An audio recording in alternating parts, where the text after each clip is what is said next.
Hi, and welcome back to the short series exploring horror. I'm your host and guide, Alex. Today, we'll be talking about disgust horror and how it works. So, let's begin with an obvious example of disgust horror gore. It's actually incredibly easy to disgust someone with gore. Throw some Caro syrup with red food dye on your actor, add some fake entrails to the mix, and voila! Members of your audience will be disgusted. Why is this a good thing? And how does it work? Well, the question of how it works actually has a very interesting answer founded in the evolutionary biology of all things. We are repulsed by gore and bodily mutation as a form of self protection. Essentially, we see an act of mutilation and we instinctively want to run away so that the same thing doesn't happen to us. It's like if two deer are walking in the woods and one gets shot by a hunter. The other gets the hell out of Dodge fast as it can so it doesn't also get a load of buckshot. The thing is, though, it's a very primal and fleeting response. As such, gore horror rarely leaves a lasting impression, as much as it can grip you and make you squirm for the duration of a scene. It's not something that can be used alone, as the makers of Friday the 13th and Saw franchises can attest to.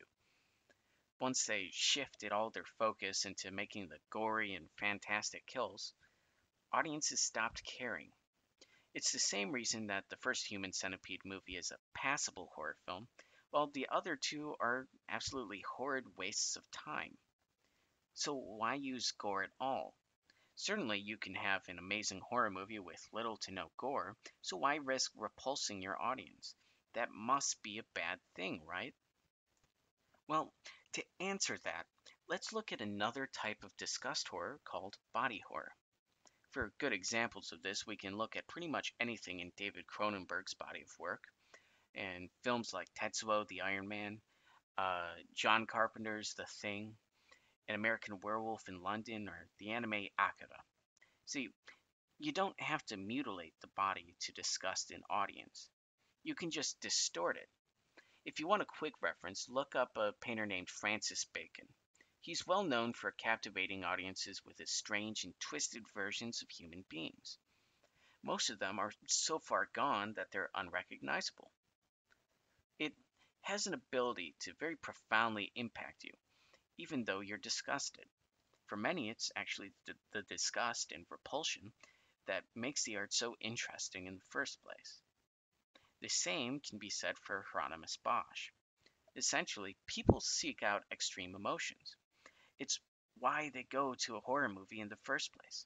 Some folks have their amusement parks, others the library or the theater. It all comes down to the same need for stress and anxiety. In today's world, people want to be disturbed and thrown off their daily schedules. I talked about this a bit in part one of the series, but this urge also comes down to evolutionary biology. We are hardwired to experience stress and extreme emotions because we come from a race of Neanderthals who had to hunt down woolly mammoths and saber-toothed tigers to stay alive. Modern society doesn't give us that level of stress, though. We still have our stressors, of course, and trust me, I've been known to experience anxiety more often than not. But very few of us experience that level of daily mortal danger. So, to remedy that, we turn to cinema and video games and literature to simulate those experiences. That's why people are drawn to these exhibits of negative emotions. It's why we're okay with and even seek out art that disgusts and repulses us. It fills the void of struggle left by living relatively comfortable lives. But that's enough about disgust horror for now. Next time, we're going to start diving into fear and looking at its subcategories.